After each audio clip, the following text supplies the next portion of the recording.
Hello and welcome everyone to episode 160 of One Piece at a Time, the One Piece read-through podcast where we read and discuss 5 chapters of the One Piece manga each and every week. I'm your host, Derrick Bittner, and I'm joined by my wonderful co-host and freelance letterer, Brandon Bovia. How you doing, Brandon? I'm doing pretty good. I'm, of course, freelance letterer extraordinaire, Brandon Bovia.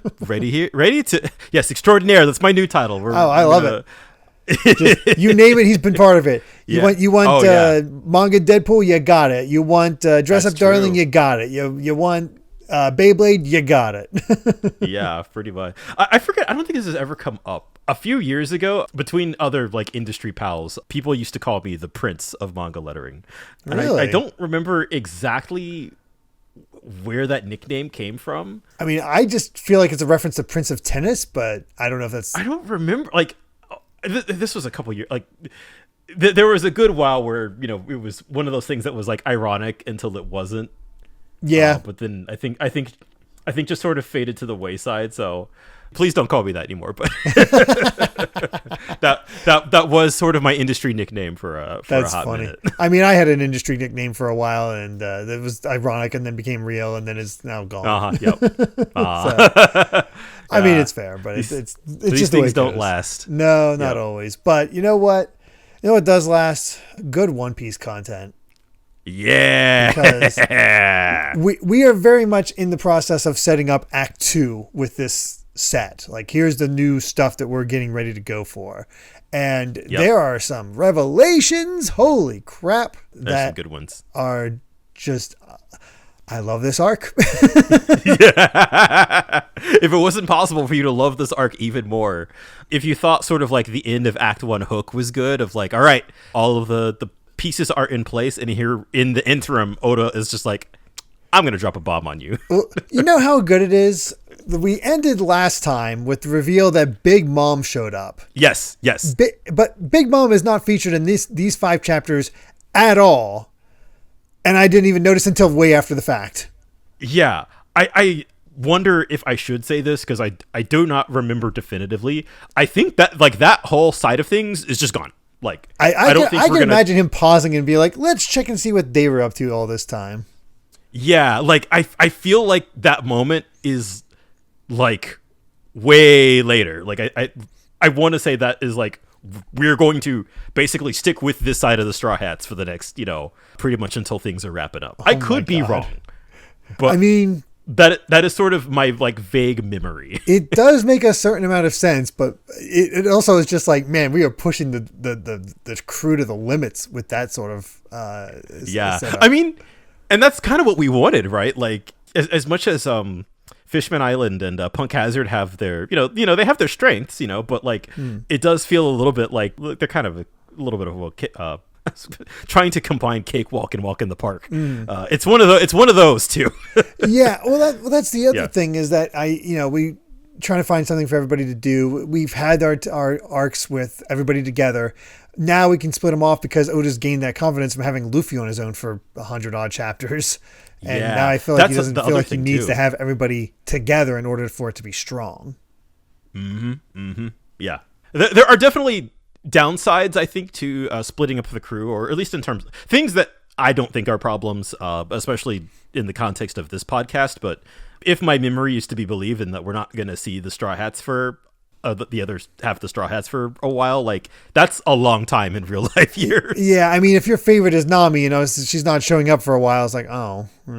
Yeah. Which is a gutsy move, but... Again, which is... I feel like a running theme here with Dressrosa is like the status quo of the story is constantly in flux. Things are never really... There's a shakeup I did not see coming. Yep. Let's get to it then with chapter 731, Operation Dressrosa S.O.P. And we've also reached the final volume of Caribou's New World Ki-Hi-Hi, where it turns out, Grandma knew that Caribou was not Gaburu the entire time, but she believes he's just as sweet as her real grandson, which... Oh. I mean, nah, probably not, but... It's a heartwarming He loves conclusion. his grandma. Yeah. You know what? I'm all about it. This was way better than it had any right to be. Yeah, I was pretty down on it and pretty unexcited to be like, Caribou, really? But like, it really kind of came together by the end. It really did, in a just shocking way. So good on you, Oda. You made me maybe not care about Caribou, but certainly the events around him. Yeah, definitely. Yeah, he managed to. I would at least say that, like, I think this is probably one of the better ones. Like, it's maybe not like my favorite, but like on the upper half for sure. Yeah. Just in terms of like weirdly I guess. Because there are some cover stories where like it feels like nothing happens for a while, and this one constantly had me like, even if the things that happened weren't like, oh, this is so crazy, it's just kind of like, what is happening? It constantly had me wanting more and asking questions, which I think is a good story. It is. And one of the concepts we've tossed around a bit for a bonus episode is actually ranking all of the cover stories we've experienced so far. So it's something I was keeping in mind as I was reading. It was like, this is way better than I thought it would be, but all right. Yeah. Mm-hmm. But let's get into the chapter itself, because there's some wild crap going down. Because Bellamy's not looking so good. He got beat down by, I forget his name, but horned kid. Dellinger. Yeah, he's got them high heels. Yeah, which dripping bloody blood, high heels. and it looked like the way the wounds look on Bellamy, it looks like he has puncture marks on his chest. I was like, did he get like punctured with the freaking heels? Like that looks brutal. I think so. But of course, my boy Bartolomeo's stocks are way high right now because he stepped in with a barrier that Dellinger's trying to kick past, and he's like, I'm going to kick Bellamy to death, so move it. How strong is that barrier? Because it is impressive that Bartolomeo is holding him off.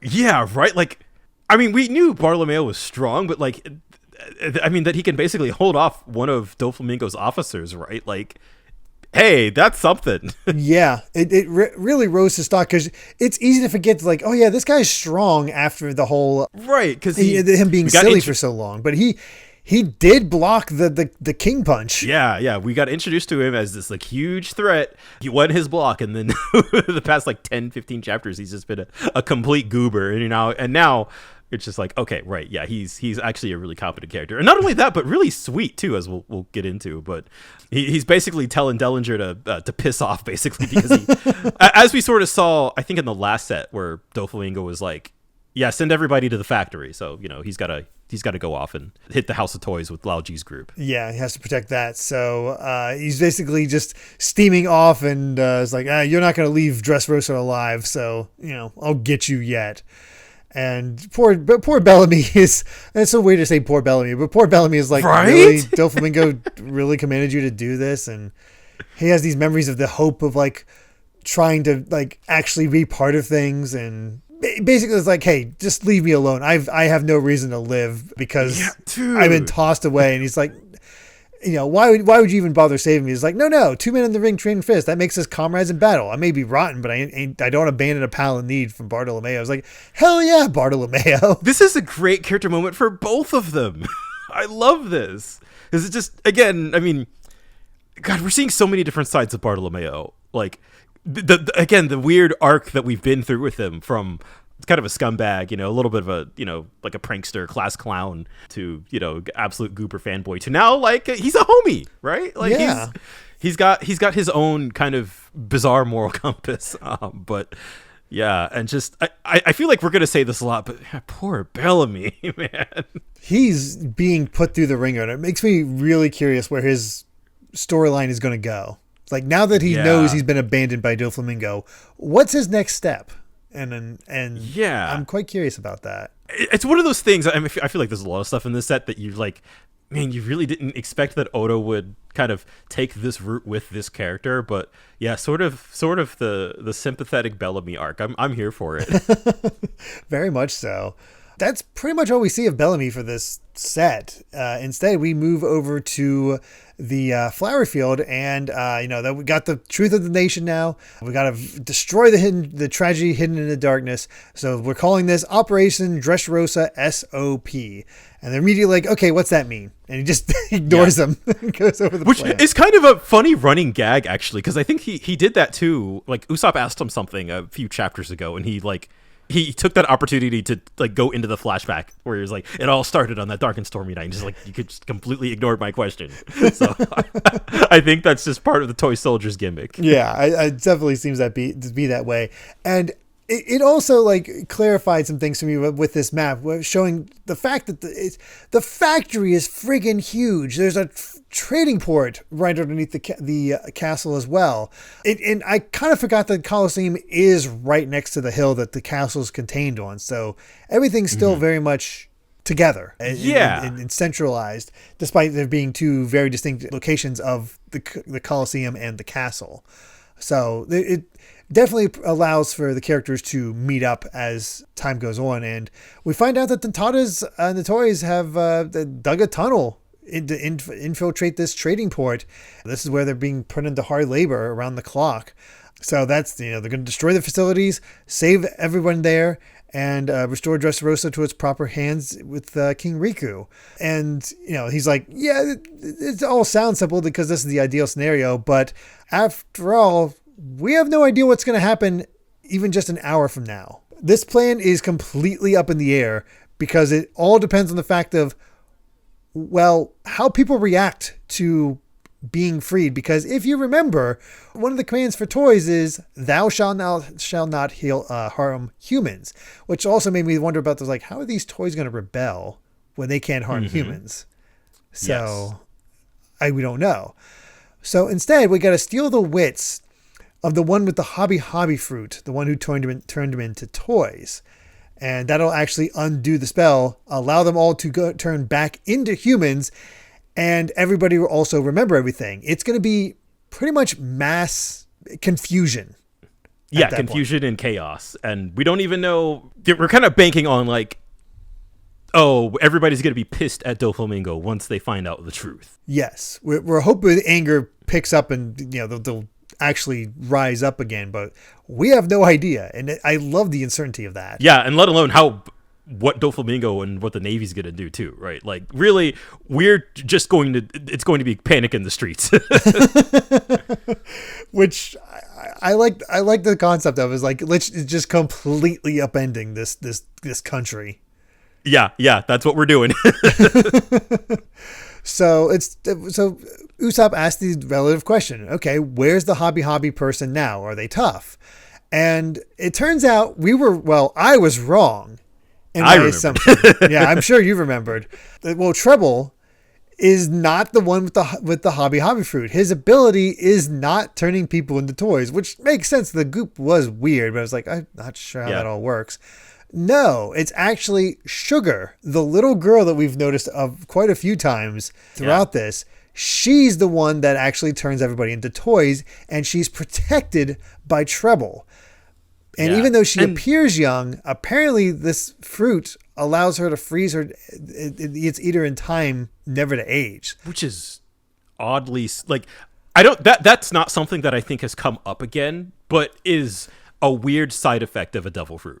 Yeah, I'm like, and I don't why would that be a thing? Is it just because? Is it the idea that you have to be a kid in order to want to play with toys? That might be it. See, but now that makes me think, like, what if an adult ate the hobby fruit as an adult? And also, like, well, I guess just because you're not aging doesn't mean you're not. Like, does your body still like you're not immortal? Is the question I'm asking here. It's like you don't gain immortality, but your body is sort of. Which that makes me wonder what kinds of things would you make as a hobby fruit user as an adult? Like, yeah, I'm curious to learn more about her powers because I'm wondering how much of it we learn. Oh no, I don't remember.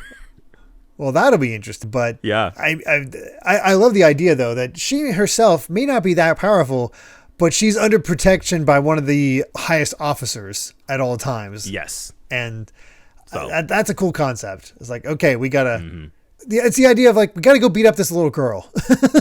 You're right, yeah. And we just have to knock her out. Yes, we have to get her unconscious somehow.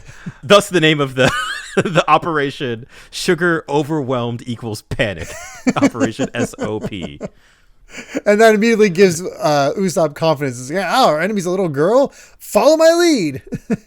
Yep. And Frankie needs to change his hairstyle. So we don't no longer get the locks. He takes off the beard and we get a flintlock hairstyle, which is... It's great. It's one of my favorites. It's so weird, but I kind of love it. I think it looks better when we see it up close. I think in this panel here, it looks a little... It just kind of looks like a... I don't know, like a baguette. Yeah, it's... Yeah, but not as in impressive. close-ups, it looks pretty cool. Very much so. So yeah, that's S.O.P. But we're not quite done yet because we're going off to the Coliseum where Luffy is trying to find an exit to try to help out everybody. He's ready to abandon the tournament. And that's when he comes across... I love how he's like, how do I get out of here? Runs into the bathroom and then runs out. He's like, hey, don't leave the door open. Yeah. And I love all this time because we see Bartolomeo holding somebody, or no, because it's Bellamy. Yeah, Bellamy. And he's just talking to Bellamy offhand. He's like, I'm telling you, someday I'm going to be Mr. Luffy's apprentice. That's my dream, man. He's just like, who cares? And fortunately, Bellamy's there to sort of relay things because Yeah. Bartolomeo can't even look him in the eyes. Yes. He's like, okay, there's an emergency. I need to get outside, but I can't find the exit. And they're like, well, there is no exit. When a combatant walks in, he'll never get out. So it's pointless to search. It's like, what do you mean? That makes no sense.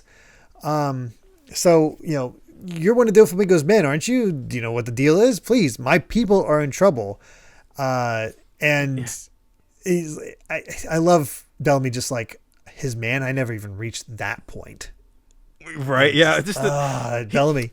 And that I feel like is also, it kind of goes back to their interactions when Bellamy lost. Like, I feel like Bellamy doesn't understand like why, I guess, he's given this much like trust and sympathy, especially, given he probably harbors some kind of guilt to the way that, he treated Luffy back in the day.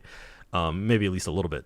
Mm-hmm. But so there is this sort of like, you see this, I guess, in the dialogue of this next segment where, he's conflicted because he says, I'm going outside right now. If you follow, maybe you'll get out. But he doesn't want to betray Doflamingo. He can't betray his trust. He respects him too much, even though he sent him to die. Yeah. And, Bartolomeo was going to call him. I was like, no, I have my own honor to uphold, so shut up. And that's when Bartolomeo, he can't even look at Luffy in the face. He has to turn around. He's like, well, what about the flame fruit? He's like, well, there's one guy I really don't want to have it, but my crew's life is more important than that, which is such great priorities. Love that. Yeah, absolutely. Yeah. And then this is great too, because I remember when we first met Bartolomeo, he was like, I'm gonna win this tournament and get the flame fruit for a certain who. And now we know who the who is. I was gonna give it to you anyway. Oh, that's amazing. And he's so nervous and he's so excited that his accent is getting really intense. yeah, he's turned around, he's talking to Bellamy, just you watch, don't go worry about nothing. And that's when somebody steps in and says, I'm not letting you have the flame fruit, Straw Hat Luffy. And Bartolomeo is immediately in combat moves like, who the hell are you? Who says you can speak to the great Mr. Luffy like that? And he's like, this guy is the future king of the pirates. And this person just is like, oh, I've known that for years, pushes him aside with no issue. And we don't see anything other than a few scenes of Rebecca fighting with Ancilia, who's helping her out a bit. Somebody that actually cares. Probably a guard. Probably, a female yeah. guard. So they're working together. And we go back and Luffy's talking with this person. And Luffy starts crying. He's just shocked. He's just utterly shocked. Cannot believe it. He's got that full page reaction. Just like Eneru and just like Perona. Yes. Just never thought you'd see Luffy like that. Yeah. And yeah. We don't know why. We just not yep. yet. Where he just he makes it out, and Zora's like, "I'm glad you're here, but why are you crying?" We get these amazing new outfits from Kinemon, where they're dressed as a frog, a cat, and a koi. Are they not the bee's knees? I love Kinemon, man. Kinemon and his weird devil fruit is amazing. Yes. It's like, stop crying. Do you even want to save Law? He's like, oh no, I'll save him and I'll whoop Doflamingo. And I'm not worried about the flame fruit. You're not? And that's when we go like another revelation here where Yes. I love this conversation. It's like, sounds like Robin's here in this country too. It'd be nice to see you again. And I'm glad you found him too. And it's like, yeah, I thought he might hit me. And I didn't even recognize her at first. It went right over my head until I talked to you. I'm like, Koala. That sounds so familiar. Who's Koala? Because she looks nothing like you last saw her. And it's the hint here, right? You see, and this one single narration box is a lot. I got to read this out. Revolutionary Army Assistant Fishman Karate Master Koala. From the little girl rescued by Fisher Tiger, all grown up and working with the revolutionaries and smiling very pointedly. Yes. Seems to always have a smile on her face. God, yeah, she's happy. Yeah. And even she's like, "Are you crying?" It's like, "No. Why would I cry?" Well, if you had been there when it happened, would anything have changed? You know that you can't know that, so no one can. So yeah, they're just getting details, and this person is now dressed up like Luffy was.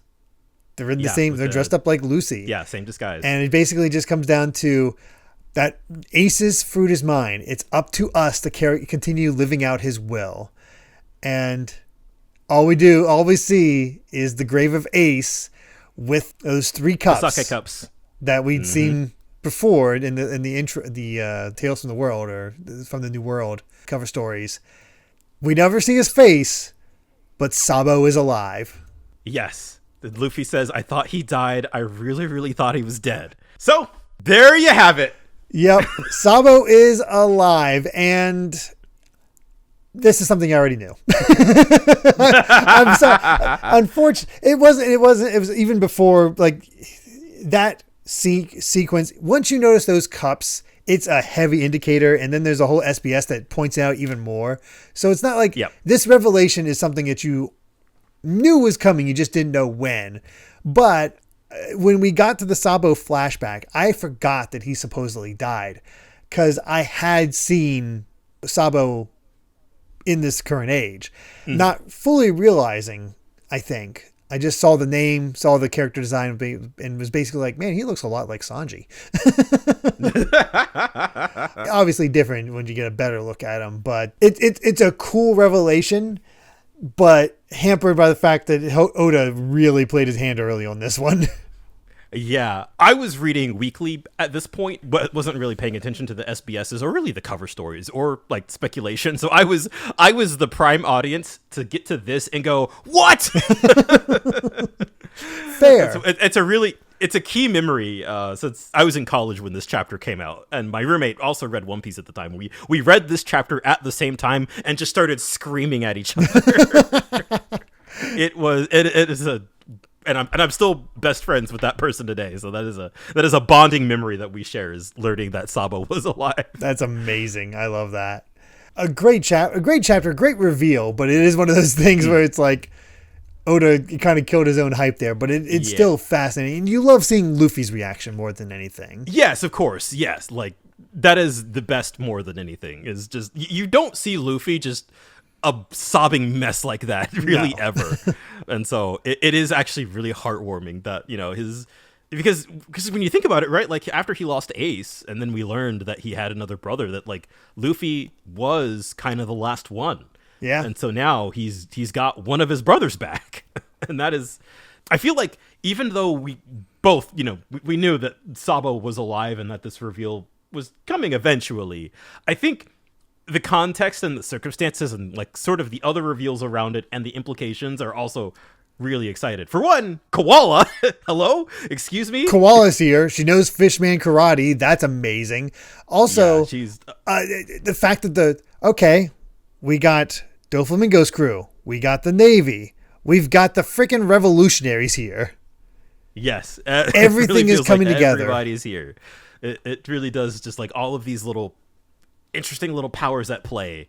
The thing for me is, one, I actually had this thought after I read the chapters. I had this thought earlier today where I was like, so the fact that Koala knows who Robin is, because of course, you know, Robin during the time skip, she was hanging out with the revolutionaries. Mm-hmm. So did she know that Sabo was Luffy's brother?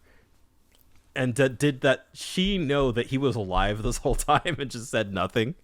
Yeah, it kind of feels that way, but maybe Yeah. maybe she wanted Sabo to like reveal in his own time. I think we might learn the answer to that. Like, I can think of a scene where that would be explained, but I don't remember if that's what they explain in that scene. I'm excited at the concept of learning more about what Robin did with her time with the Revolutionary Army. Obviously, she got stronger, but how did she train, or what? Like, we didn't get as much detail as the others. Yeah, definitely not. Yeah. I definitely under wraps for a reason. And also, I mean, I kind of laughed at this during the post-war flashback, where that bit right before Sabo quote unquote dies, where he randomly runs into Dragon for some reason, and you're like, oh, that's weird. Yeah, exactly. That's a good point. All for this. Oh yeah. All right. Well, let's keep it going with chapter 732, An Underground World. And hey, because we're done with the cover story, we're back to the requests for the covers. So not as much to say about these, and we'll point them out if there's something that sticks out to us, but just something fun here for Luffy for now. Yeah. So time to break down that plan again. Of course, going past through the underground tunnel into the enemy's trading port, and we got to take down Sugar. Yeah. And unfortunately, because they're all going through this underground tunnel, Frankie's not going to fit.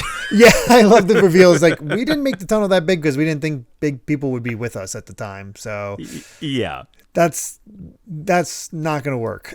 So you'll have to go through the House of Toys. He's going through the front door, basically. It's a house in name only. There are no beds for sleeping and only a passageway leading underground. The toys spend their time working through the night every night. So, they're just all tired all the time. It just leaves everybody exhausted. Oh, man, that raises even more questions that the toys need to sleep, Yeah, I don't know. I feel like this maybe some commentary here kind of on the idea of, like, again, on the surface, Dressrosa is such a, it's a fun place. It's almost like a vacation, but you're learning that, like, kind of the people who keep things running are all being exploited and are just dead tired all of the time. I feel like does not really explored, but the implications are. Oh man, I wonder if Oda's making a commentary on Disney because they have Disneyland, Disney World has those underground tunnels, got the workers there that you don't see. I don't think they're exploiting them as much. I hope, but yeah, no, I mean, it also crossed my mind because the entrance to the House of Toys that Frankie's standing in front of really reminds me of It's a Small World. Yeah, Frankie's trying to take on the House of the Mouse. Oh no. Frankie's excited because he just has to raise some hell at one of the 4 entrances and draw all the attention so they can slip in and take down Sugar with no issue. And I love how he stands in front of him and one of the lines is that a Speedo? Yeah, I love this sequence so much. This scene is great. Nobody has any idea what's happening. The goons are just like, what is his hair? Is that a weapon? Is he stupid? I love that close up on Frankie's hair. It is amazing. It's great. Yeah, no, it's awesome. It's the double cleft chin that indicates to him, it's like, wait, that's Frankie the Cyborg. And then we get to see who he's going to be fighting here, which is the guy dressed up as the baby, Senor Pink. And I love this gimmick. It is so freaking ridiculous where yes. He has a tomato. He bites into the tomato. It's like one of the girls around him is just like, oh, senor, if you chew on the tomato like that, you'll get your mouth all sticky. And so in response, he just grabs her bikini top, rips it off, and wipes his mouth with it and throws it away. And in response, the girls just go, oh, he's so hard-boiled. And it's just this man in a baby outfit, binky little hoodie thing, diaper, shirt saying "Let's baby," and all the girls are just clinging over him, just like love him. It is so ridiculous, and I love it because it's so stupid. Yeah, and then of course, like, he has so many, like, it feels like this character was built for, like, almost like action movie hero style, like, zingers, where he's like, I don't care, smacking on the binky, for kids much. Senor. And then my favorite part of this whole thing is the page turn, the zoom out to Frankie, and he's just like, get a load of that pervert. The first response, the real one to talk is like, no, I'm pretty sure baby Senor Pink is worse. It's so good. Like, Frankie finally found somebody who could match his freak. I love it. I love how Sanji is so traditionally handsome. Would seem to have like no trouble with women, but he always struggles. And yet we have this man dressed as a baby that just has all these women. No issue. It's attitude, man. It's how you carry yourself. Yeah. You can feel the bad vibes coming from Sanji. No offense. Yeah. Meanwhile, pure confidence. If it weren't for the fact that this man was dressed as a baby, he'd be pretty cool. Which I guess is the point.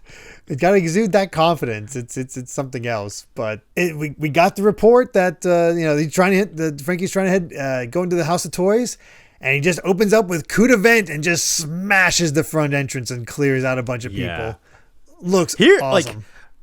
I love this.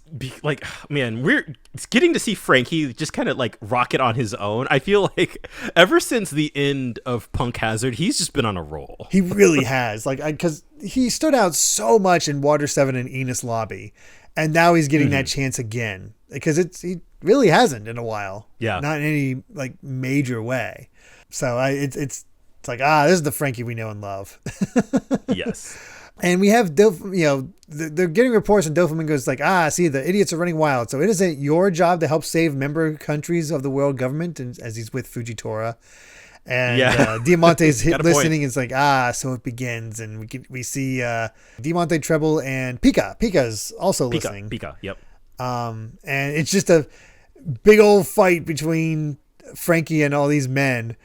And it's like, the House of Toys is under attack. And Treble is not worried. He's like, the Straw Hat Crew is after the Smile Factory, and if they get here, we'll just turn them into toys. Nobody even knows about you. There's something interesting going on here. So much of this is a battle of information. Yeah. I think we were kind of talking about that earlier. Like, that was definitely at its height with like Law and Doflamingo trying to kind of like outdo each other. But now it is kind of like thinking like, we have all the cards, we have all the key pieces, and the enemy doesn't know that we have this or that, but they secretly do. So it's really fun for the audience to to sort of manage and juggle like who knows what. Yeah, it's really cool, and I love seeing how they're going through the tunnel, like where Robin and Usopp are just sort of laying down and carried by the it's like they're what's that sport called? Is it luging? Yeah, luging. Yeah. Usopp's not worried about Frankie, but he might be in a little bit of trouble because they just received a report that the 4 family officers have rushed to defend the house, and it's Diamante armies, though they're all fighters. All 4 of them have 100% victory rate. They're the stars of the Coliseum, so nobody really knows the true limit of their power.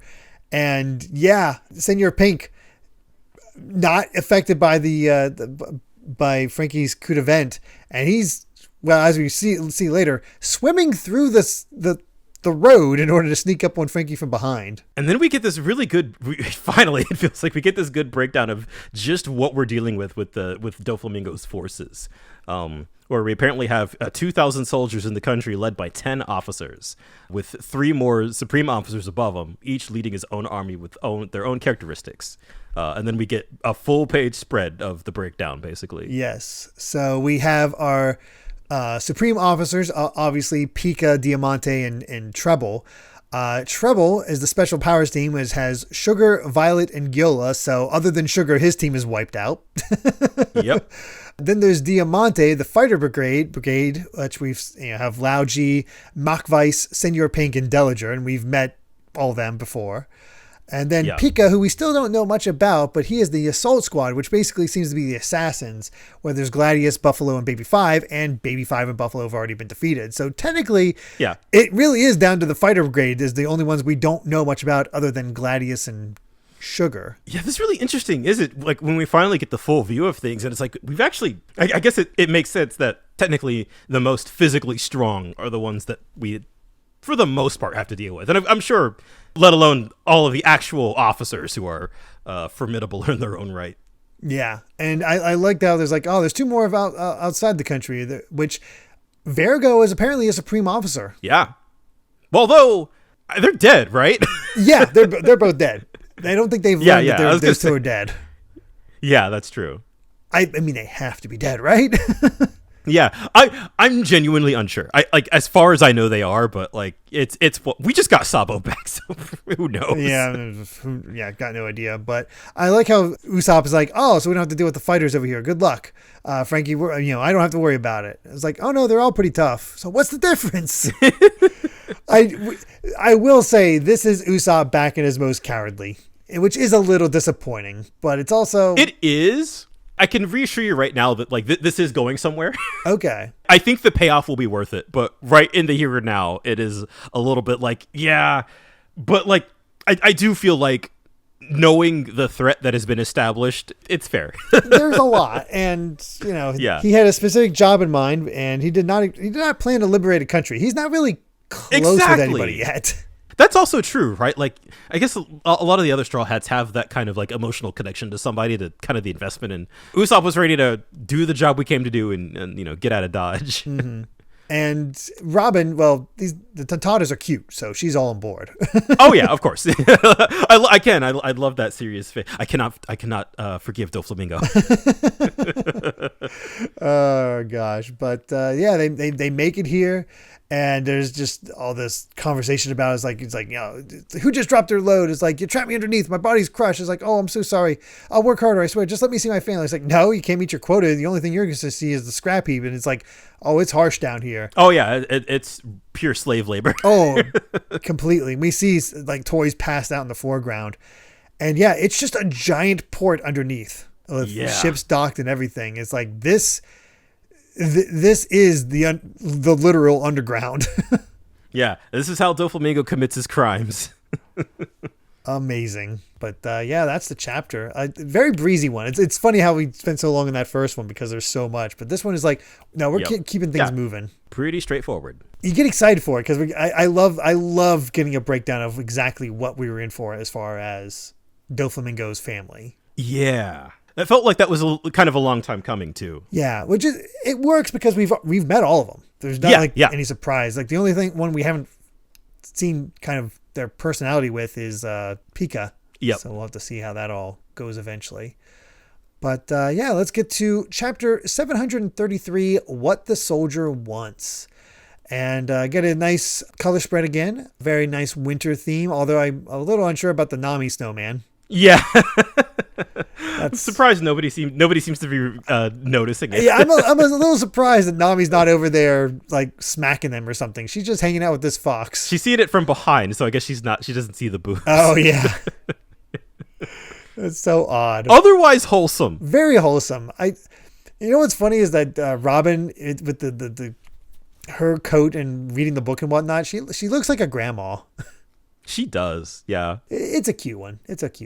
Yeah, I do love all the coats on everybody. It's cute. Mm-hmm. But all right, let's get to the end of the chapter itself. And the Block D is happening. Oh yeah, did you know that there was a tournament? Yeah, there's a tournament going on in here. Who knew? Where Rebecca's actually fighting Suleiman, who we've heard a few times. And he's the hero of the DS naval battle that was driven from his home for being a war criminal. So now he's a terrifying killer who makes his living in the criminal underworld. So they're all rooting for him, and he's he's so depressed there's not even a hint of life in his sword stance. He is just kind of just standing there, and he's just kind of talking smack to Rebecca, but which is weird too, because why do you care? Yeah, exactly. I guess he's trying to get her ahead or something like that. Yeah, I guess so. Yeah, he's just trying to rattle her up, and he says, I don't care who hates me, I just want to live with a soldier. Like, yeah, we've been there. I've heard from people about the pacing of the anime version of this and how they apparently constantly flashed back to, her flashback with Soldier. Yeah. And I could just imagine the anime taking this scene and like, nope, time to let's have those flashes of those key moments. It's a page, you gotta use every part. Yeah, very much so. But we have learned that there's only 30 survivors left in Block D. So, it is winding down. And one of the other remaining characters is Orlumbus, which we've seen a few times, has his whip and is, the Commodore of the Yanta Maria fleet, which, boy, he is just Columbus, which, boo this man. Boo this man and take him down. And here he is stabbing a lion with his fingers. Yeah, which is, that's rough. Yeah. But we see some of the other remainders. We got Cavendish, we got Damask, the arsonist, Mummy, the sorcerer. Who's going to be the one to take down Rebecca? And I mean, she's fighting for her life, and it definitely seems like a pretty strong set against her. It's like it makes you curious, like how she's actually going to get through this. But time to go back to the Shadow Port, as it's called, directly beneath. And the soldier's already left. He has his own mission to go through, so he's going to take down Doflamingo the moment Operation S.O.P succeeds. So he's headed off to the palace with a few select Tentatas. So that's the crazy thing is like, oh no. Doflamingo's mine. As soon as I got my human body back, he is. Yeah. I'm taking him down, which is pretty hype, actually. Yeah, I was like, ooh, I want to see this. Okay, yeah. So the de facto leader of this section is Usopp, and I love the realization. It's like, I'm in charge of the most important step of it all. Oh God. Yes. But I do like how they kind of break this down, and I kind of love how stealth game this is, where they're like, basically, like there's a tower in the center. That's where Sugar and Trouble are, and it just Usopp immediately gets spotted.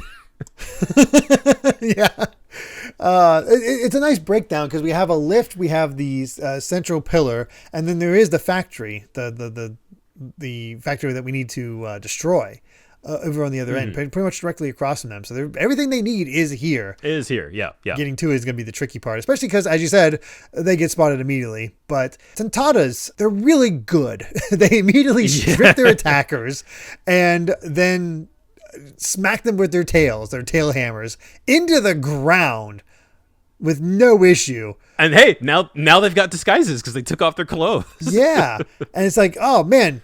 Uso Land, that was brilliant, pretending to be scared to distract the guards. It's like, are you all this powerful? Yeah, about right. Yeah. And then Usopp's all right, I'm just going to lead from the back. Pretty much.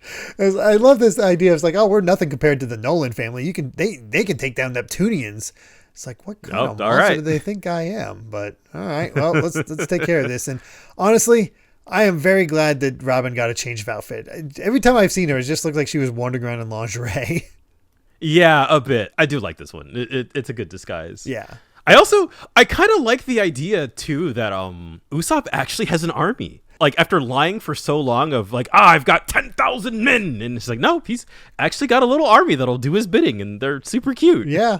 And he's basically Captain Alamar. He's playing a game of Pikmin now. Yeah, exactly. We see the lift, and it takes you into the House of Toys and then even into the palace, like to see everything. And yep, the factory is directly below the Colosseum. I love how it all makes sense. Like, we've centralized ourselves in Dressrosa, and I don't know, just seeing it finally laid out is just exciting. Like, again, it's all set up, but the way it's set up is like, oh yeah, hell yeah.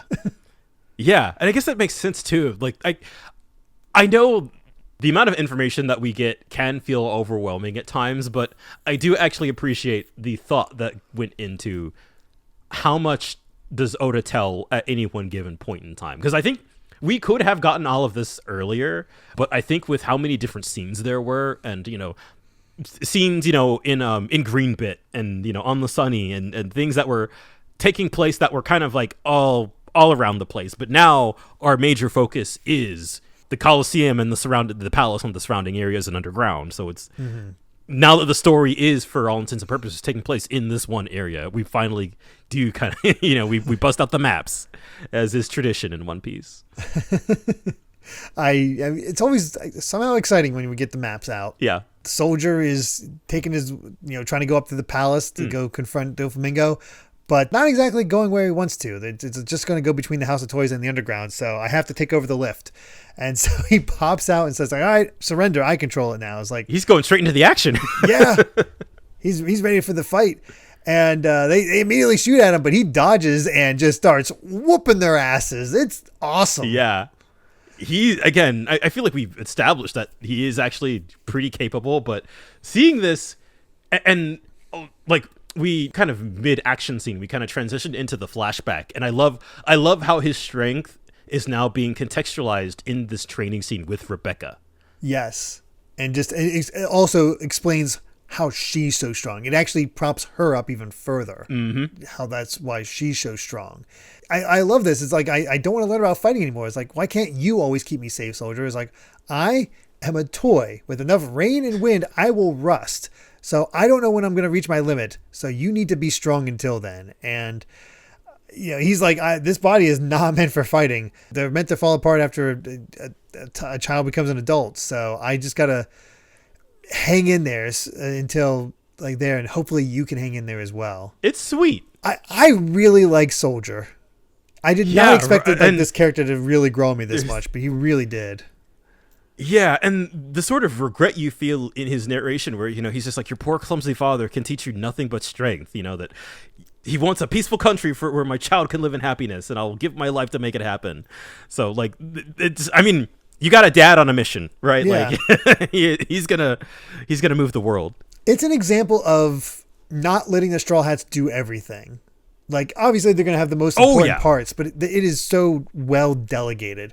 Probably the best delegated we've ever seen. I was going to say that, yeah. And I feel like because now we're working with only 5 out of the 9 Straw Hats, it really does leave room. It would be one thing if, we have to save Dressrosa from Doflamingo, blah, blah, blah. So we're going to introduce a bunch of new characters and to just have them saved by the Straw Hats and ultimately kind of like have the Straw Hats lead the charge. And it's kind of the opposite, right? Like they're leading the charge and the Straw Hats are they just kind of fell into it. Yeah. They're very much which is really backup. Cool. Yeah. Yeah. It gives it a different vibe. And I appreciate how we can have something structurally similar to Alabasta, but still very much its own thing. I forgot if I had said this out loud or not, but like this arc feels like Alabasta on steroids sometimes. Yeah.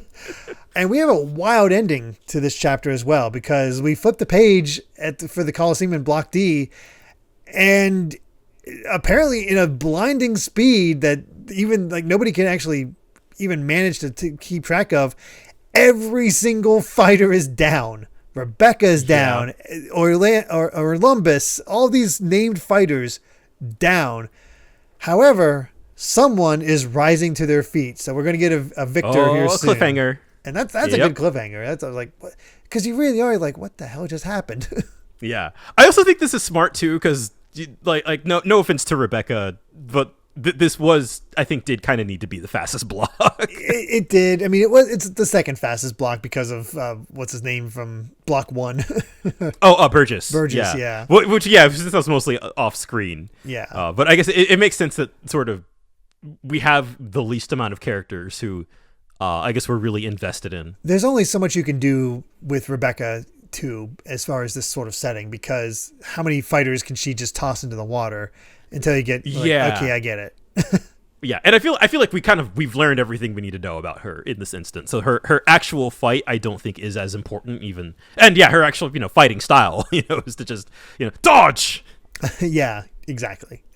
We do have an SBS and nothing too much out of this other than here's a birthday for Cavendish, and a detail that I completely missed.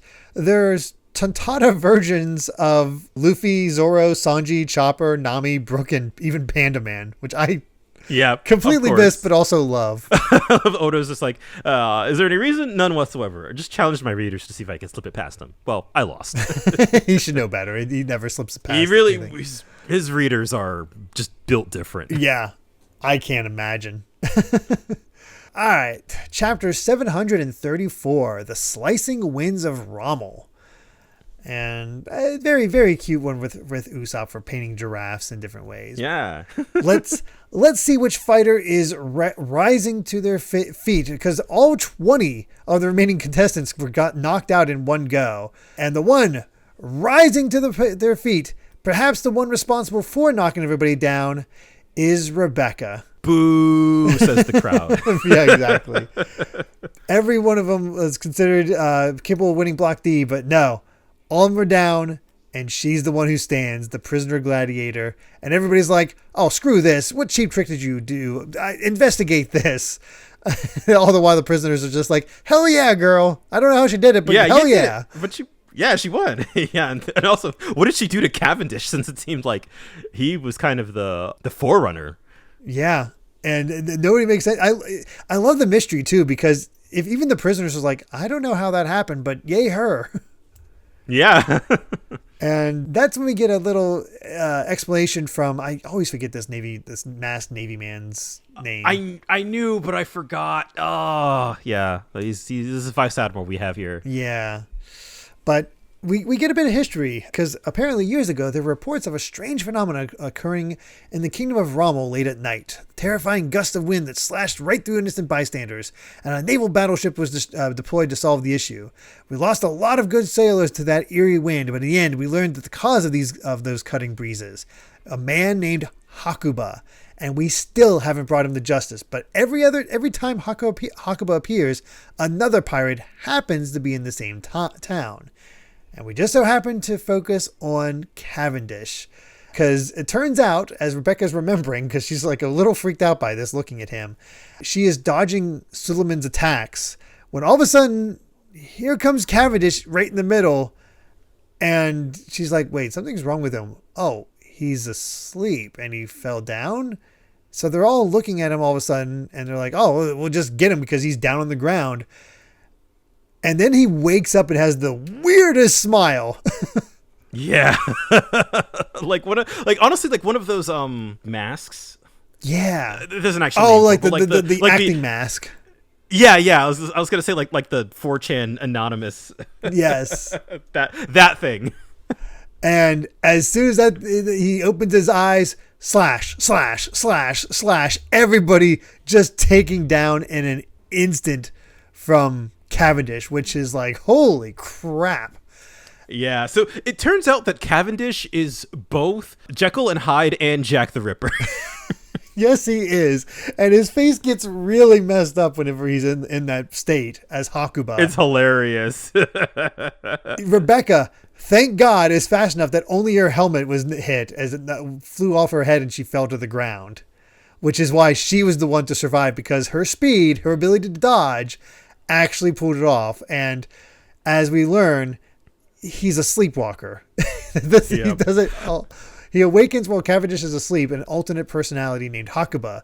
He's the one who committed crimes and was chased out to sea, and it was Cavendish who therefore had to live as a pirate. And it's like, oh wow, what a poor sap. It's like, no, don't pity him. He enjoys the fame this brings him. He's a genius with a sword to begin with, but Hakuba's twice the fighter Cavendish is. Oh God. Which really does show how powerful he is. But it's also the problem was, well, in a tournament setting, falling asleep isn't exactly the best for you. So yeah, he's not definitely hurt. He's just asleep. So he's out. I love the fact that we kind of got introduced to Cavendish as somebody who was like already kind of two-faced.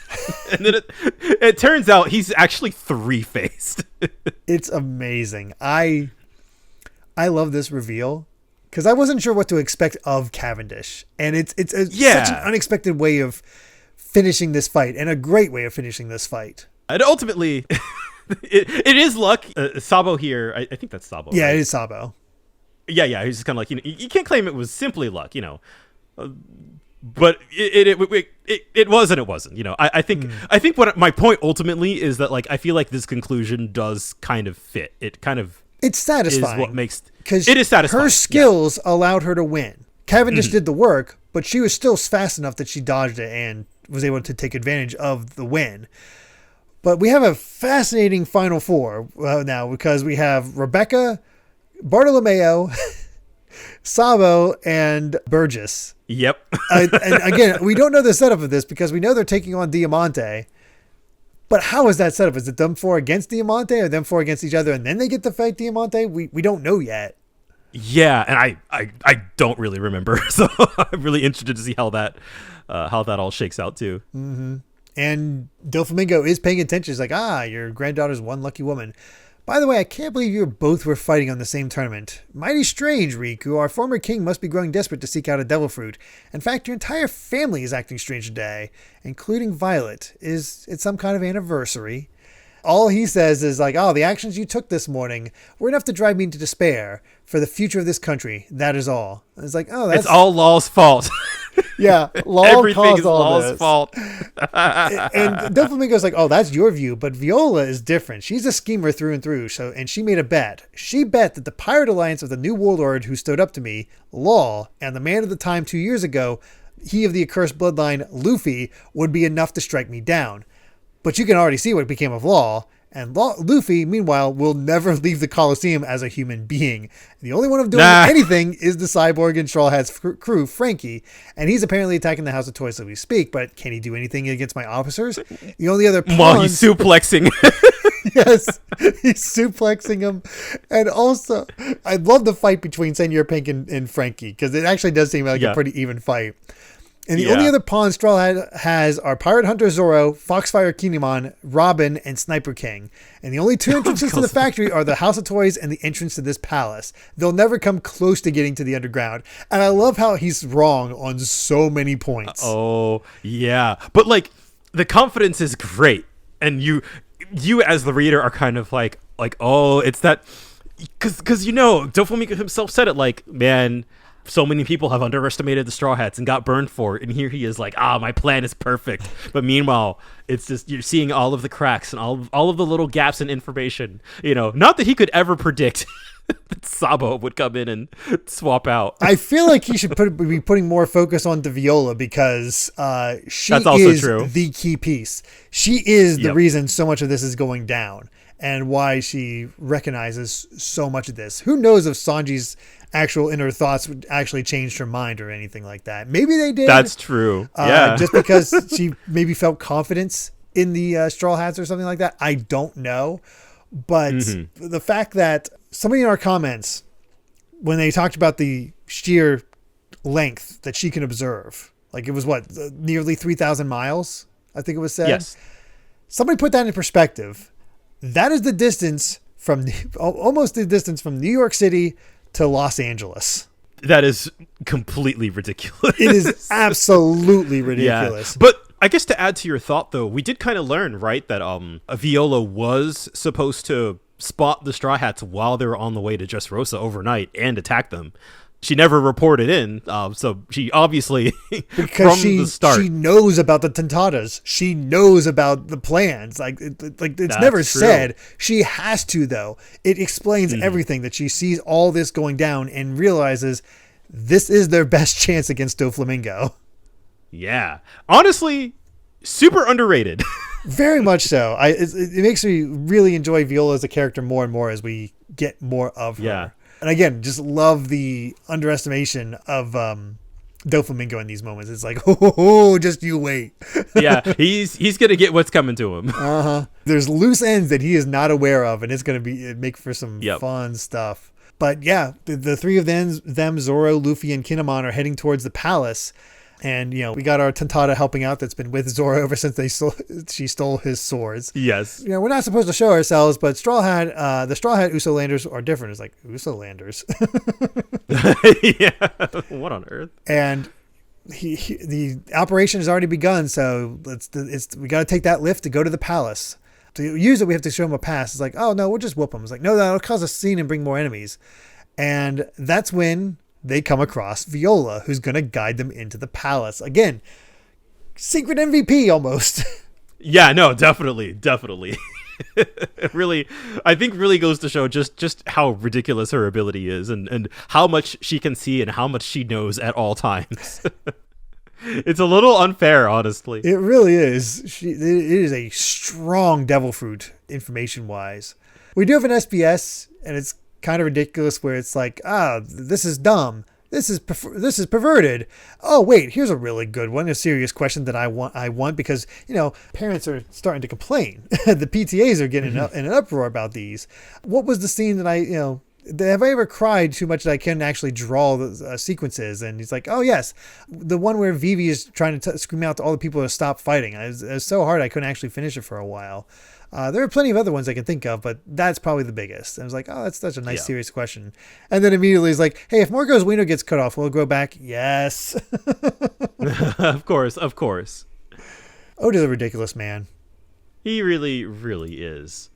Although, man, shout out! It's that scene with Vivi the anime version of it always gives me chills because her voice actress good. just goes in. It's fantastic. I really hope, based on what I'm hearing of later arcs, that they kind of get the Fishman Island treatment. I don't know how well that's gone over because I haven't just been able to watch it. I've heard it's maybe a little too fast. It's way too fast. This is probably a hot take, and I think most people don't feel this way. I think it's kind of unwatchable. Oh, really? Frankly, yeah. I've peeked in just here and there, and I'm just like, it feels incoherent. Like it's this, like, obviously you're getting delivered the story, but just sort of the way that the scenes are paced out, it just feels like there's no flow, right? Like it's just haphazard. But I also understand that it's kind of a project that, like, I feel like the anime going on hiatus was probably a very last minute decision, and this is what they chose to, like, fill the time slot with. So I hope if they do this again, like, There's if they like, I would love for them to remaster Dressrosa, right? Because that arc, the anime version, is probably maybe the most infamous for its pacing issues, which is such a shame because in the what we've seen so far reading here, it, pacing is great. It's awesome. Yeah, like, I would love, and even I was super down for the idea of, like, kind of a faster moving Fisherman Island. You know, like, I guess thinking that, like, yeah, you know, if you put like 1.5 to 2 chapters in an episode, like, I guess cramming 2 is, I think, where things feel really fast, and it's, I think, sometimes even more than 2. Oof. But there is an equilibrium to be found here somewhere. I just don't think we found it. Yeah. But I hope that they give it another shot and is, like, a more properly planned project. Like, I could imagine the anime going on hiatus again once they finish out the current arc, and then, you know, then they have as much time as they need Yeah. to remaster an old arc. It's so tricky because you want to have that Kai version, but Yeah, One Piece exactly. And that's what I was being so long, it's like, I don't know if it's ever going to pull it off, because I think the pacing of Dragon Ball Z Kai is great. Oh yeah, it's awesome. And I think it helps that there's so much less story content. It is like a single chapter True. of Dragon Ball, no offense. That you can run through like 3 or 4 chapters and cram that into an episode, and it's just like, yeah, it's just a bunch of action and it feels great. But especially now, One Piece is so dense that, like, yeah, I think like a chapter and a half is probably the right amount. Like, so there are some episodes where a chapter is actually the right amount, and some where it's definitely not nearly enough. So it's tricky. Yeah, fair enough. But Yeah. I think ultimately, like, because one of the early decisions we had was like, do we want to do 5 episodes at a time, or do we want to do 5 chapters at a time? And everybody's like, chapters. It's like, when I was giving suggestions, it's like, yeah, I mean, I was leaning towards that way, but just in case people cared about like the filler or whatever, it might be interesting that way. Yeah. Like, I think I'm very glad that we went with the manga. Yes. This is honestly like maybe my favorite way to experience the story. Like, that's awesome. Five a week feels really good. You never feel like nothing has happened, right? You always come out satisfied with something. Yeah. Satisfied with a lot of things, honestly. So let's get with more of that with chapter 735, our last for the set, Fujitora's Plan. And yeah, we end off with, that's it for the final match. We got the medic team coming out. Time to drop them off. Yeah. Oh no. Cavendish. He's still asleep. Yeah, oh no. So yeah, apparently everybody's being informed of this. The 4 officers scheduled for the final have been replaced by the hero of the Colosseum, none other than Diamante himself. Yeah, and the crowd. What exactly that means? Yeah. Well, I thought that they would. I guess the assumption would be like, oh, you know, they'd be disappointed. They came to see everybody, but no, they're hyped to see Diamante in action. Yeah. And Rebecca calls out to Lucy. He's like, hey, I made the final 2. He's like, wait, that's not. Yeah. And Bartolome is immediately protected. You don't get to talk to. And Sabo's immediately like, you must be Rebecca. I'm familiar with your background. I might be causing a bit of a stir soon, but I won't do you wrong. It's all about putting on appearances here. Something that reminds me of the land where we grew up. And that's 2 for 2, baby. Yeah, it is. It's 2 for 2. And I love how he has that painted on scar. It looks terrible. Yeah. And also, he has the pipe. He still has the pipe. I love that he still has the pipe as his weapon. That is ridiculous, but it's amazing. It's so cool. Oh man. That's all we get of that, but like just that little hint, that little tease. And we still haven't gotten a face reveal for Sabo yet. Oh yeah. We're not close, but we're not far. I feel like it's probably going to be maybe within the next 5 because it all depends on when we get to the next arc. And that's another thing that it's we didn't really talk about it much, but it really does upend the tournament in a way. If you expecting Luffy to get all the way to the end and have this big fight against Diamante, no. Now it's down to 4 characters that we really don't know much about other than what's been on the surface. I mean, they're all firmly established by this point. But Oda can go in any real direction, especially because we don't know much about what Sabo's capable of at this point. Bartolomeo obviously will give it to Luffy, but how much does he stand up to Burgess?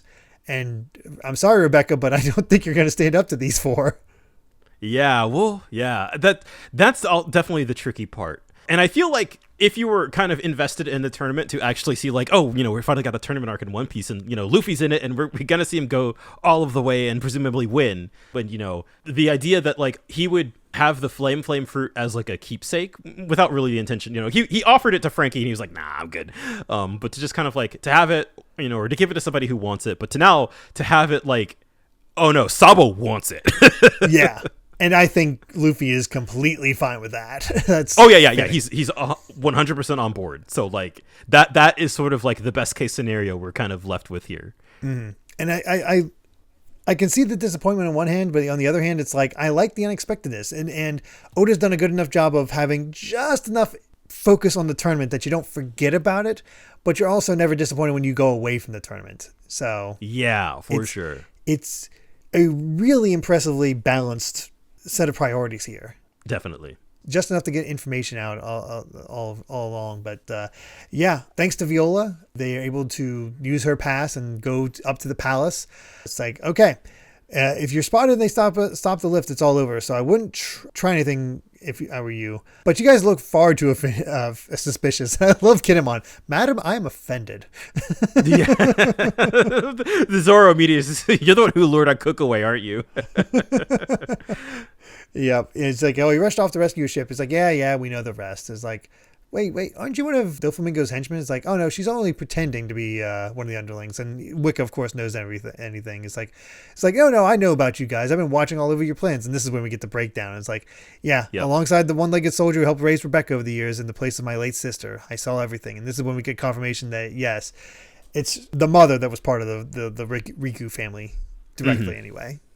So yes. Get that whole thing. It's like, wait, you're a princess? It's like, well, long ago. It's like, wait, if Rebecca's the king's granddaughter, you're her mom? It's like, no, I'm her aunt. Okay. Yeah. Which we had clocked last week, but that's also nice to just have that quick confirmation too. Mm-hmm. Because they look too suspicious, they're like, okay, we're going to take the Riku's dynasty's secret emergency escape that not even Doflamingo knows about. So let's go up, and they immediately like, okay, Luffy, grab this stone, shoot up the top, and just yank us up. They're like, wait, that's madness. It's like, no, it'll be fine. Go ahead and get in. Yeah. I love that they're the one making the plans now. She's just like, what? I like how Kinemon just used to Luffy's power as well, that he just pops, sits down next to Zoro, no issue. Yeah, it's great. I also love the costumes. The fact they're still in these costumes and looking like that. It's so silly. Which, God, it's just classic One Piece humor. And then we got Frankie in his fight where he's just like, oh, I'm sick of this. Frankie rocket launcher is like, oh God, this guy's crazy. And he's shooting everything out of everywhere except for the gun on his head. That's weird. Yes. And of course, I love one of the missiles is going straight for Senor Pink, who is brushing his teeth with a shoe brush. And then he eats it. He eats the rocket launcher missile just straight on. And he's like, why didn't you use your powers to evade? He's like, what is wrong? He's like, oh, don't get the wrong idea, little boys. My swim fruit powers that let me swim in walls and floors don't exist. for the sole purpose of running from the enemy. Let me tell you something. I swim when I want to swim. He's so carefree. Yeah. And then he's covered with blood and he's full of broken bones. He's using brandy to disinfect himself.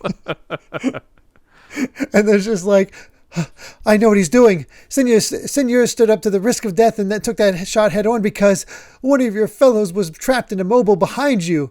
And he's like, my tummy's hurting. Isn't that right? It's like, oh, Senor, my heart is fit to burst for you. I don't know. I don't live in the past. I love one of the girls. Make love to me. Make love to me, which is like the first time you've ever heard anything like that out of One Piece. It's just like, make love to me. Yeah, definitely. I love even Frankie's like, damn, that guy's hard boiled. I feel like I shouldn't love Pink as much as I do, but Pink is amazing. No, you absolutely should love Pink as much as you do.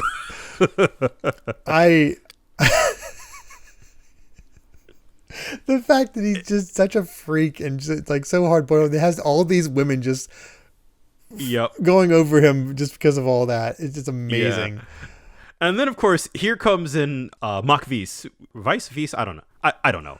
But this whole fight is like Frankie fights all the weirdos. It's so good. And his tummy was hurting, which is why Senor Pink had to take the shot for him. And he's like, I missed again. Because apparently he tried to slam into Frankie before, and that's why his tummy hurt, because he fell and missed. Yeah. It's like, it's like, like Frankie's like, what the super hell is with you people? Floating in the air, slipping into the ground.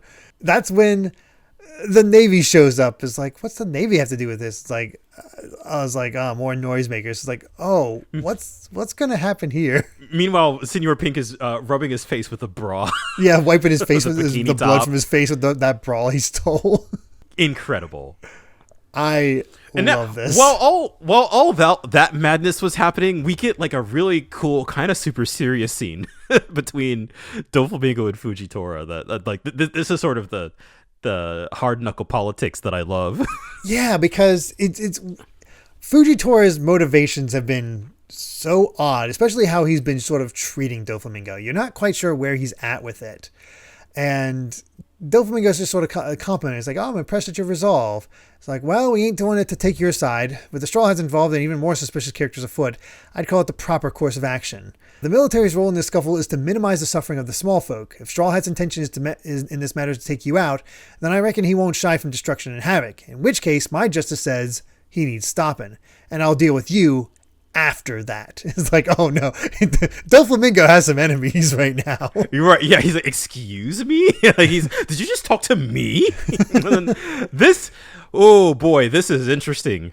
Where, he says, I'm new to this game, fresh off the World Draft, but now that I've been placed in the role of an admiral, I've got a goal in mind. And then you turn the page and he says, the complete and utter eradication of the 7 warlord system, which is huge. Yes, because he thinks there's one incident that really points it out to him. One of them pirates attempted to hijack a major country. I have no doubt that if he succeeded, it'd be in a state as dire as this one is today. And that will happen to and what will happen to the balance of the 3 powers? Won't know until we knock that down. Like Doflamingo's active, like, oh, he's going after me. It's like, yeah, I gotta kill this guy. You're gonna throw off the power system. He's like, oh, we won't know until we do. I love how Crocodile's actions are still reverberating to now. Yes, and I love that because that was the way back in Alabasta, right? Like that was the whole thing, is that it was a cover-up because they didn't want to look bad. They didn't want word getting out that like a pirate stopped another pirate from taking over a country and thus undermining the whole 7 warlord system to begin with, which like I feel like as we are now 700 chapters deep into the story, like nobody's really acknowledged like how stupid of a system this is. And just like or rather like there's flaws to this logic. Like, yeah, we saw how much the warlords helped during the Summit War. They absolutely had a major role to play in order to curb the sheer power of Whitebeard. But they're also such loose cannons. Exactly, yeah. And that just really kind of comes down to it. And I love just like how Fujitora said earlier, like our goal is to like minimize the suffering of the small folk. Like that, which might be the first time I've ever heard somebody in the Navy, let alone a friggin' admiral, say like, no, we actually need to help people. And so it is really cool seeing just like Fujitora's like ridiculously earnest moral compass being like, no, this needs to go. And of course, Doflamingo is just like, I could have sworn I just heard you say, get rid of me now while you have the chance. Oh no, keep your britches on. We can still get along for now. I'm of a mind to protect your kingdom. If any rough edges should happen to be exposed to the light, well, rest assured I'll turn a blind eye to them. Ha. And I love this. The reverie is this year. Like it or not, the world will act. And that's where we ended off. It's like, man, got a reference to the reverie after all that talk about it during Fishman Island. Yeah. So here we go. The Fujitora's plan, as is the name of the chapter.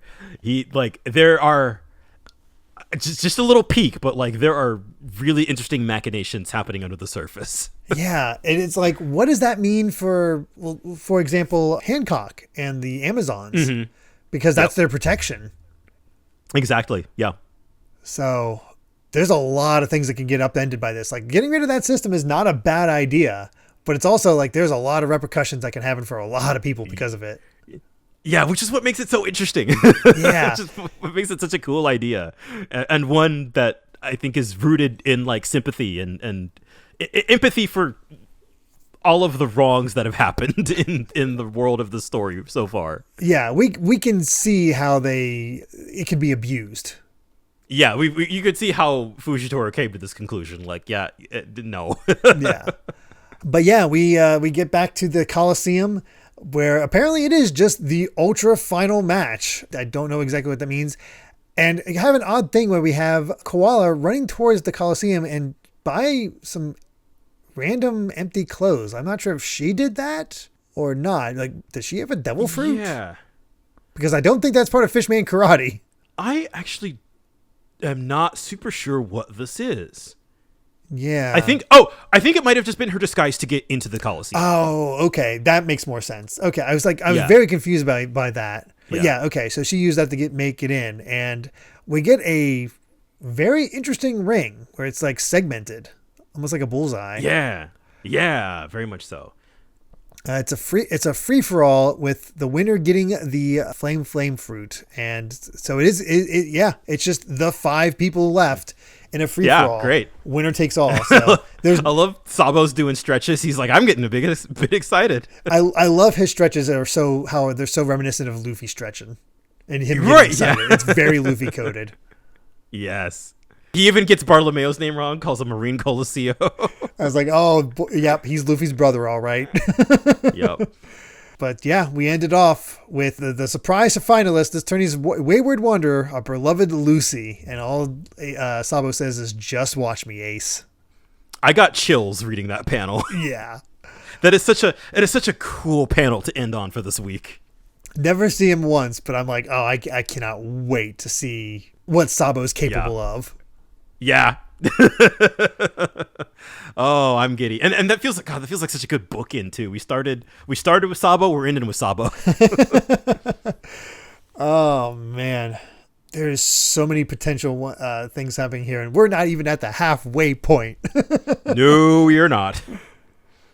I'm mystified, but we'll see how it all goes. But we're not quite done yet because there's the SBS, and we do get confirmation that Fujitora's design is based off the Zatoichi titles, the actor from there, Shintaro Katsu, which, I mean, that makes sense. That's like, yeah. Given that the other admirals are also based on, movie stars, so you would have figured. And I feel like the second you saw him on screen, you're like, oh, that's an admiral. Yeah, he's drawn to exactly. Yeah. And apparently somebody really wants to see a Naval Admiral Momosagi, a pink rabbit, which he's like, wait, that's not right. Oh, I know who you mean. Of course, the Vice Admiral. She was one of the candidates. Yeah, here she is. So she might stay. Some say she might be modeled after the young Michio Kogure, which I don't know who that is. I don't know either. I just looked her up. Yeah, very much so. that hairstyle is exactly the same. Awesome. Which is really funny. I wonder if she'll show up in the story proper. That feels like the kind of thing that's just like she's going to be in the background in some panel in like 400 chapters. I would not be surprised. Yeah. I couldn't tell you if I know any of her like major films looking through it all, but she is absolutely well known. It's like film historian Donald Ritchie once called her one of Japan's most versatile actresses and perhaps the most intellectual of all in her approach to acting. So she is She is it. I'm kind of surprised that Oda would take the opportunity to like use that actress for a throwaway gag. Now I'm sitting here. We might see more of her. She's gonna become an admiral. Like, oh yeah, I gotta love how Oda just loves these old movies. yeah. But yeah, freaking great set. Man, yeah, amazing set. Again, all set up, but just the potential of all these little things, and I feel like I don't know who's going to be fighting who yet. Like, I'm like, who is Luffy? Is Luffy going to just only fight Doflamingo, or is there going to be somebody else in the way? That's the big question. I feel like Zoro he's bound. He has to be the one that's going to be taking on Fujitora, right? I mean, because he's right there. Yeah, and he had that clash already, so that feels like the proper setup. But yeah, and I feel like there's still so much that I feel like we have a lot more. We have a really big rogues gallery this time around. Yeah, that's the thing is like I don't know who's going to get assigned to who in terms of that, especially because all the fighters are centered on Frankie right now, and Frankie doesn't exactly have backup. So how's that going to go? And then there's also the fact that I imagine Luffy isn't going to go immediately to Doflamingo. I think he's going. If I have a prediction, I think he's at least going to fight Pika beforehand. Mm-hmm. Yeah, because he's just been kind of around. We don't really know. Or I guess I was about to group him in with Diamante's group, but he's his own separate guy. So yeah, he's his own leader. That makes me really wonder. Because I feel like I know, but I don't know for sure. Which is fitting enough. Yeah, which is great. I mean, we are not even halfway done. So, but things are heating up. Oh yes, they are. So yeah, I'm happy, and I can't wait for more. Yep. And with that, I believe we've said all we've wanted to say about chapters 731 to 735 of One Piece. Thank you so much for listening, and you can find more of my ramblings and stream VODs over at BitNerd Games on YouTube, or simply BitNerd on BlueSky. And Brandon, where can everyone find you at? I am Brandon Bovia on Twitter and BlueSky, talking about anime, manga, games, and my job. And it's just One Piece. This is great. Dressrosa is great. Can't wait to come back next week and talk about it again. Same. Cannot wait. So yeah, and if you'd like to help us out more, you can support the podcast over at patreon.com/Derrick Bittner. That's DERRICKBITNER. I can spell my own name. To listen to the next episode ad-free 3 days early, as well as patron-exclusive bonus episodes, where our latest one is actually us talking about the anime adaptations of the Romance Dawn prototypes. Because there was 2 versions of those, so you can look forward to those. And make sure to return next time as we discuss chapters 736 to 740 of One Piece. So until then, my friends, bye. Remember to take life one piece at a time.